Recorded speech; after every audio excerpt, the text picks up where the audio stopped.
Hey everybody, Adhpa here. So I wanted to talk this week a little bit about what's the difference between intuition and delusion. So, there's a lot of people have dreams and visions. They have actual dreams, or they see something, they experience something, thoughts and feelings come together within them in the form of some sort of vision. And this can lead down different paths for people, obviously. So if you have a dream that tells you something is going to occur, and because of that you're able to avoid any consequences of damage for yourself, obviously that's a really helpful kind of dream and vision. If you use the idea that people have dreams and visions to either delude yourself into thinking you've had one, or wholesale making one up and then using that to delude other people, to take money from them, to grift, to create a religion, a political base, could be. People do it for so many reasons. People do it all the time, and churches do it all the time, and they do it for a lot of different reasons, but it's still based on a fictitious idea that is either full on delusion. In other words, they believe it themselves, even though it's completely fictitious, or they know it's fictitious, but they're deluding other people using it for their own benefit in some way. So, but they can use the same language. They can say, my dreams, I had a dream, I saw this, I saw that.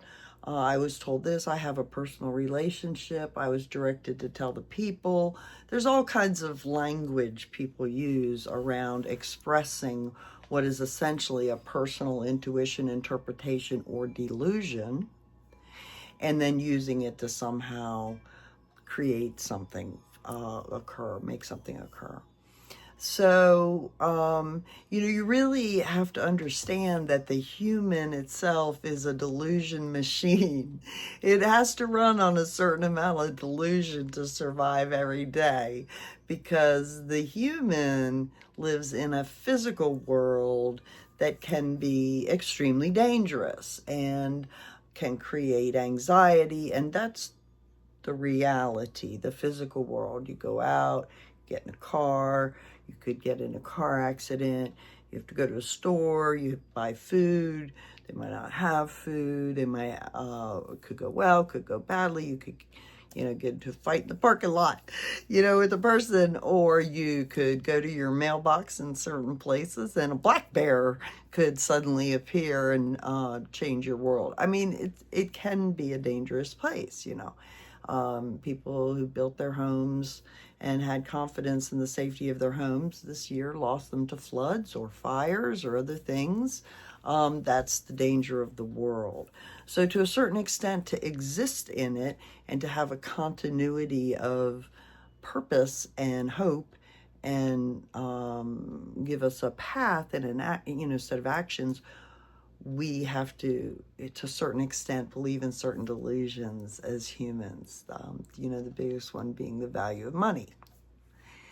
It's a piece of paper, but we have a delusion that we agree that it will have a certain value, but it's really entirely made up. Now, there's a case of something that's done to benefit humanity, so there's nothing wrong with that.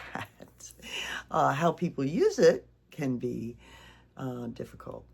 So the reason I'm all bringing this up is because there was the whole Lori Vallow Daybell Dateline interview this Friday night, and this is the Mormon lady who murdered her 2 children, one of whom she adopted from another family member who would have loved to have that child back along with her own child, would have been happy to raise them. But this Mormon lady murdered her children, and it certainly looks on the outside like she did that for money because they were receiving benefits and she wanted the benefits. She thought she would get insurance money. But it's quite clear from this interview she did where she expressed her delusional beliefs about the nature of what happened, and her lies were outright lies to justify what she did to murder and dismember her daughter and to murder and bury her adopted son. So there is no justification for this. There is no explaining away the evidence with the pack of lies she told. But, you know, what's really interesting is that whole thing in these Mormons was based on one of these false delusional dreams to begin with. Joseph Smith was simply a criminal and a con man who made up delusional beliefs, wrote them down, pretended they were other things, and got all these people to go along with it because they figured out how to use it to make money and steal territory and murder people and take what they wanted, which apparently they still do and enjoy doing, based on Lori Vallow and all the other murderous Mormons that have appeared on the scene to grace the headlines with their delusional nonsense. But listen, don't worry, because that same delusion is in every single one of you. It's not just Mormons and their delusional criminal church and political leaders and the whole hairy, evil, vile mess of self-centered, self-interested, opportunistic predators that call themselves Mormon men. The same applies to all the other religions. They all have this delusional belief. Most of it's based on books that they've decided are holy books and have the knowledge of all knowledge for all time, even though they come from thousands of years ago and clearly don't. Not that you can't learn from them, but each of us is the manual. The manual's within. And the manual doesn't include murdering children, stealing people's lands, and otherwise grifting people so you can take over a nation or a world or whatever other delusion you're functioning under. It doesn't work like that. I mean, you can take over the world, but eventually you too will suffer the same fate as everyone else who's tried, which is you will die. The flesh on your bones will rot away or be burned in an incinerator if that's your choice, but you will die. This body will rot to nothing. And then something will happen. And, you know, if you have some beliefs that are based in the reality of the earth that we live in and the faculties that we each individually clearly have, you might enjoy it. I'm not going to interpret it.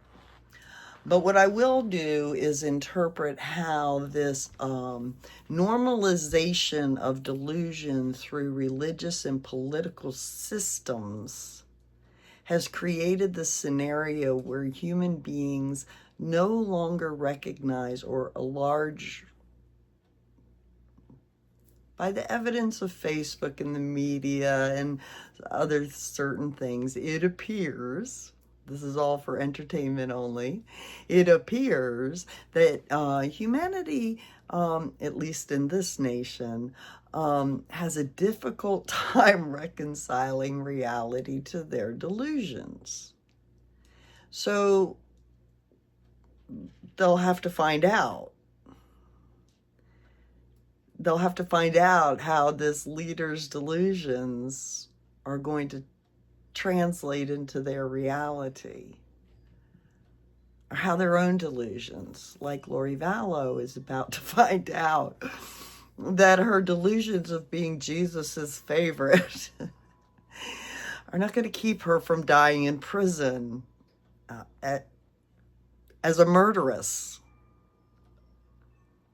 many times over. But let's say the whole world goes to hell and the walls of Jericho come down and Lori Vallow Daybell makes her way into the streets. there'll be a predator waiting for her at that point, if we are at that point.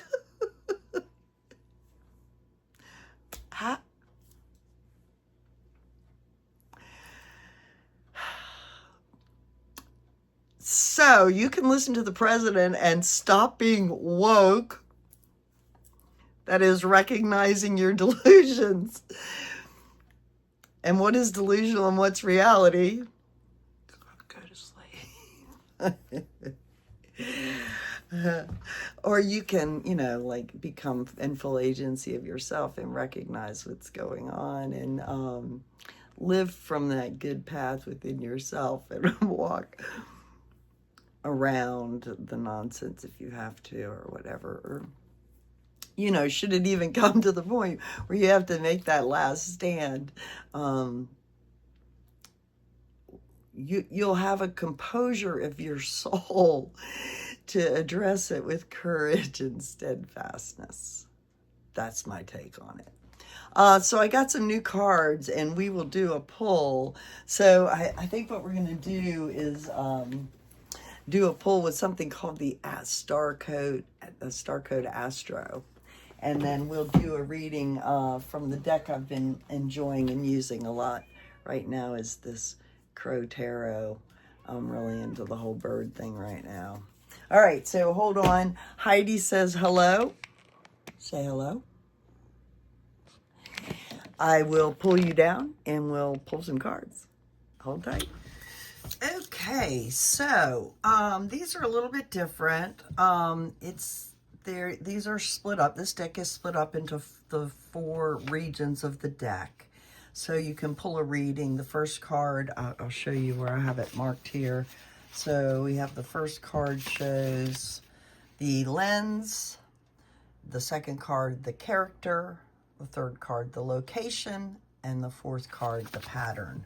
So what we're going to draw on here is we're going to ask a question about delusion. And we're going to ask about how can we discern the difference between personal delusion and intuition?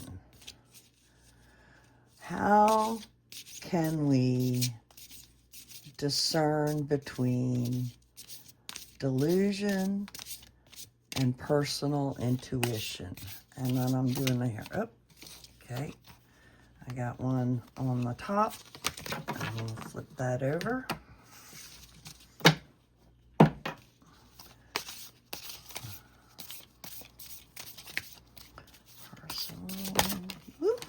Okay. Got one there. That over.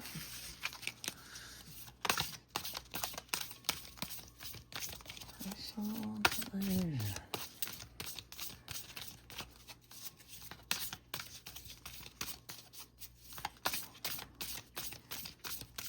Tool for discernment. Guides to discernment.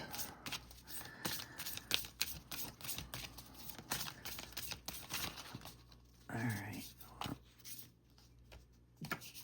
That one. And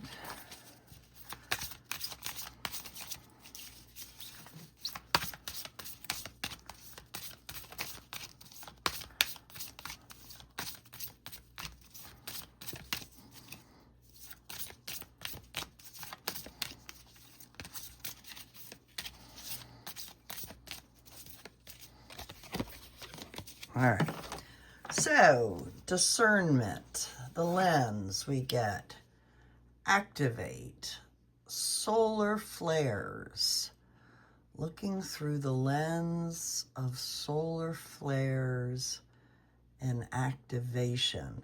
So that's telling me, first of all, you gotta intend to use here. You gotta intend to use your discernment. There's also this whole thing on the showing this of sort of waves and it moving through. Flares occur seasonally. Some believers see symbols that come in through the sun. There are, the whole Lakota way has to do with the relationship we have with the sun and information we get from that, which is interesting, showing that here. As the lens, the next card is the character. The celestial character is motion, Mars. Discernment and motion, Mars. Mars is a truth. You know, we see there like that Ace of Swords on that. It's a 22 card. That's a you know, angelic celestial number. Mars is also you know, a strength and determination card. So I think you have to employ the little gray cells. You got to really be critical in your thinking. You can't, you know, you can't be wishy-washy. You have to, discernment requires very critical thinking. See, what was the next one after the lens? I'm always forgetting these. The location and then the pattern. So location, exploration, 9th house. So discernment in the 9th house, the house of exploration. You know, so for me, I have done a lot of experimentation with my intuition. So if I have an intuition, I really explore what it means. I think about it from all angles. I step out of it and say, what if I'm making this all up? What if this is delusion? How would that manifest? So it requires a 9th house exploration for discernment of the topic. You have to use critical thinking and, you know, some deep reflection on it and some exploration of it. And we have finally symbiosis, the trine sextile symbiosis is the outcome card. I can't I can never remember, so bad. The pattern. Yes, so a pattern of symbiosis. You know, that's telling me that intuition and delusion are very closely connected. You know, intuition is an interpretation function of something. You're interpreting feelings, you're interpreting information that's buried in your subconscious, you're interpreting cues from the external. There is a symbiosis between that interpretation and delusion. Delusion is when you put on that a finality. You try to solidify your intuition into stone. Then it becomes delusion. You know, and that really, I think, is the simplest read on this. You know, if you want to understand that if what you're thinking and feeling and believing about yourself is delusional or not, look at it as if it is delusional.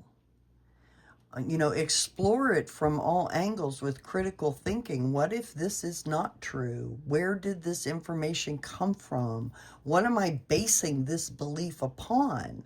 Because this is saying the difference between intuition and delusion is whether you hold on to an intuition. You can have an intuition that is based on a delusion, but it keeps you from being on the wrong road and you avoid a car accident. It doesn't mean anything else around that intuition needs to be solidified.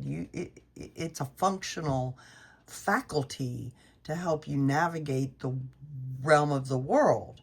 But when you try to solidify these expectations and thoughts and beliefs into something that you must adhere to, the world is going to always go against you. The world is always every day changing. Every day, solar flares, everything is constantly in motion. There's constantly new energy coming in from the sun. There's constantly new information. The world does not solidify into a book. The world cannot solidify into a book.